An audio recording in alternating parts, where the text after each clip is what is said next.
All right, part four. I'm going to try to make this part a little bit shorter than the others. So, what happened last time? Well, uh, Sasuke has spoken with Itachi. Sasuke seems to be enjoying the life in Infinite Tsukiyomi and reuniting with his parents and his family and his clan. Itachi is now effectively the real Itachi because his memories were transferred from Sasuke's eyes, which are Itachi's eyes. Itachi's Tsukiyomi can alter parts of the infinite Tsukiyomi.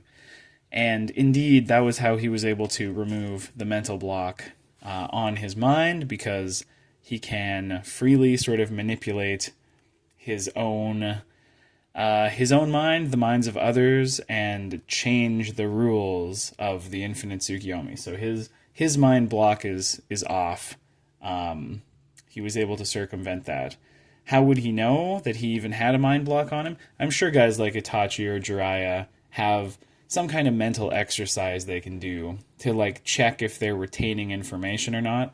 This would not be unusual in a world where you can put illusions on people that last and like some of them that semi-permanently change your mental state, like Shisui's eye can do.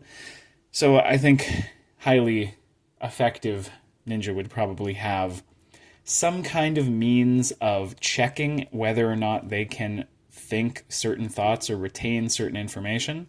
And Jiraiya and Naruto were able to sort of circumvent this through using a code, so they didn't directly break it.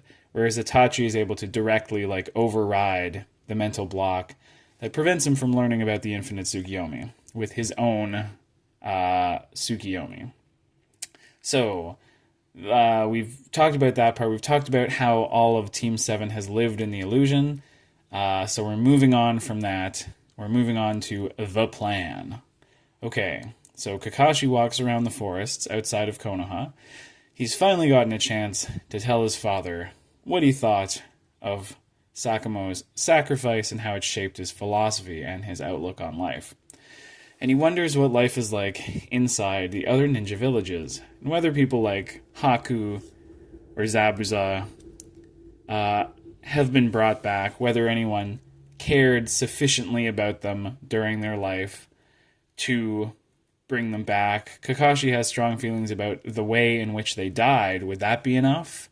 Is that sufficiently sort of emotionally bonded or attached to bring someone back? Did anybody else care about Haku or Zabuza? We don't know. We don't know. He wonders. Kakashi notices a crow on a low-hanging branch looking at him.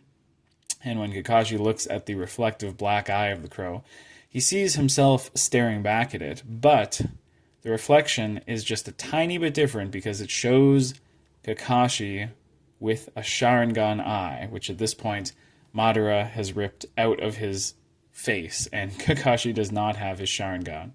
He has normal eyes because Naruto was somehow able to restore his eyeball, just make an eyeball, six path sage chakra. I guess creation of all things is a technique, and you can do that. That's just a thing you can do. So this is mysterious. The crow flaps away, and Kakashi follows it. In a little clearing where the trees block out the sky, the crow transforms into Itachi. And he tells the copy ninja that he has some intel for him. So, Itachi fills Kakashi in on what he told Sasuke. He's the real Itachi. He has his real memories, not altered ones or traded ones like most memory clones. He can manipulate the world with his own Tsukiyomi a little bit, and this is to their advantage, and he is going to work with them to try to break the infinite Tsukiyomi. And Itachi also tells Kakashi that he's worried about his brother Sasuke. Sasuke is starting to prefer the infinite Tsukiyomi to the real world. And Itachi is worried that when the time comes for Team 7 to give their answer to Madara, Sasuke may choose to fight against Naruto to preserve the illusion. So Kakashi asks for some details about Itachi's various abilities and understanding and so on, asks if he can unmake the infinite Tsukiyomi with enough, like, could they do it if he overwrote enough little pockets of space until eventually there were so many holes that the illusion would fall apart? Or can he free the minds of enough people so that they can have a whole army to fight against Madara? And Itachi says, basically there are limits to what he can do because he does not have infinite chakra. He has been remade in this memory clone body, which Madara created for everyone who died. But their chakra is not unlimited, and he cannot necessarily like manipulate reality such that he becomes like the Sage of Six Paths or something. It's easier for him to sort of like mold and tweak and change things that are already a part of the illusion rather than, create something brand new out of nothing. As he sort of tampered with his own mind to undo the mental block, and so on. But Itachi says, nonetheless, he does have a plan. And he begins to tell Kakashi a little bit about the sort of mechanics of using Tsukiyomi. So he says, when you use Tsukiyomi on a target, on a single target like I do, you build a world out from a reference point, from an anchor point. The reason you do this is because it's very difficult to sort of create a sensory, illusory world without starting from sort of like, 0, on the graph or like this point of reference, because it's easy to lose perspective when you are creating a huge illusion like this. And normally, like in Itachi Tsukiyomi, the starting point, the anchor point, isn't something anyone would be able to interact with. It's just a point of reference for him to create an illusion. But it's sort of like the center point. It's the starting point, the anchor point, and it holds the whole illusion together. It's like a support pillar, basically. And Itachi reveals that he has been snooping around the illusion, using Tsukiyomi a little bit, and he's managed to deduce where Madara's own anchor point for this illusion is, the place that he sort of spread the illusion outward to cover the whole world. And it is, in fact, centered on the Uchiha tablet in the outskirts of Konoha.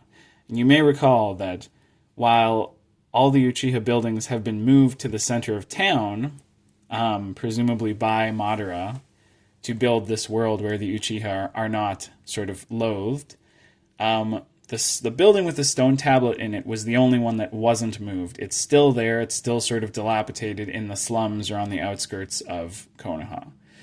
And presumably he did not mess with the location of this because this is his reference point. This is his starting point from which he spread the infinite Tsukiyomi out.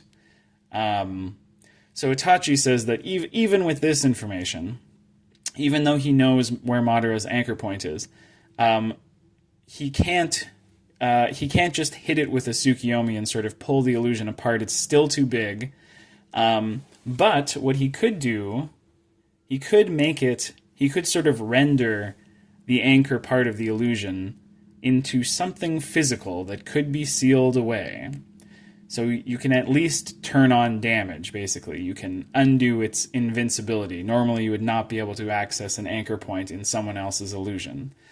But Kakashi asks what kind of sealing jutsu would be powerful enough to contain an entire world, the biggest illusion of all time. And Itachi opens his palm and shows Kakashi the ghostly image of a tiny, flickering, glowing sword in the center of his palm. And he tells him that the Totsuka blade is strong enough to do this. Kakashi is surprised and tells Itachi he does actually know about this weapon, as its existence is part of highly classified intel within Konoha, but he was under the impression that the Totsuka sword currently did not exist and could not be found. Itachi acknowledges this and agrees that conventionally, that's true, it doesn't physically exist.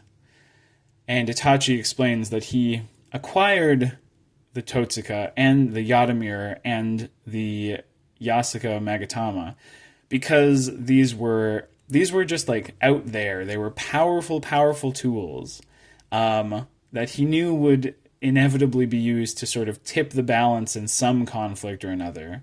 And he sought them out to keep other people from using them. And because he knew he wouldn't live for long, because these tools spiritually bond to the person who possesses them, Itachi was planning to permanently remove these things from existence. Once he died, they would be gone forever. They would be sealed away, and they would die with his spirit. But as for right now, because the Totsuka is spiritually bonded to his consciousness, and Itachi has his normal, real-deal mind and all of his memories, he will be able to summon not a copy or an impression, but the real Totsuka blade to his memory clone body. And in tandem with his use of Tsukiyomi, he will try to pull Madara's illusion into the Totsuka blade from the anchor point and seal the whole world away in the gourd of dreams forever. But Itachi says this has complications. He's going to need Kakashi's help because he's already getting the sense that Madara is beginning to like take notice or like spread his awareness around, trying to figure out what is going on with these like glitches basically whenever Itachi is using Tsukiyomi in a place. So he's not ever using it in the same place twice because he doesn't want to attract Madara's attention. But if he starts to seal away the world of illusion into the Totsuka, it's going to take time. It won't be instantaneous. And during that time, if Madara notices, and there's a good chance he will quickly locate Itachi and kill him. And Itachi doesn't have any misgivings about how that conflict would go. He's sure that Madara would kill him. Madara would certainly win if they were to fight. Itachi says if Sasuke and Naruto were fighting him together when they give Madara his answer, and the two of them go 2v1 against Madara, it might be enough of a distraction that Itachi could start sealing the Infinite Tsukiyomi at the same time. But if Sasuke and Naruto were fighting, well, I need you, Kakashi, to make sure Madara is distracted long enough for me to properly seal the world. And Kakashi is very skeptical of this, of course, and tells Itachi, like, even when I had the Sharingan, I couldn't do anything more than support Naruto and Sasuke with Kamui. And Madara tore my eye out before I could even react. I don't have the means to distract Madara for any amount of time right now. And I don't have any Sage Jutsu, which is the only thing we've discovered that works against him right now. And Itachi says not to worry, because there is one other type of jutsu that can affect Madara, even as powerful as he is right now, that will sort of overcome his defenses. And I have made some arrangements to take advantage of this fact. So Itachi shows a little metal tin, and produces it from his pocket. He's probably not wearing Akatsuki robes right now, but whatever. He gives Kakashi a little tin, and Kakashi slides the top off of it, and he can't believe what he sees. And that's the end of this part, called The Plan. Itachi and Kakashi have met up. Some intel has been relayed. I guess Kakashi, found out at some point in the story that Itachi was a double agent in real life, and then he was actually working for Konoha. So I guess Kakashi would have no reason to doubt intel that Itachi gives him. He knows that he was a Konoha man all along, and he seems to be working towards the same goal as Kakashi, breaking the world out of its illusion. And he certainly knows a lot more about Genjutsu than Kakashi does. So this is certainly advantageous, and we'll see what they were talking about, perhaps, next time.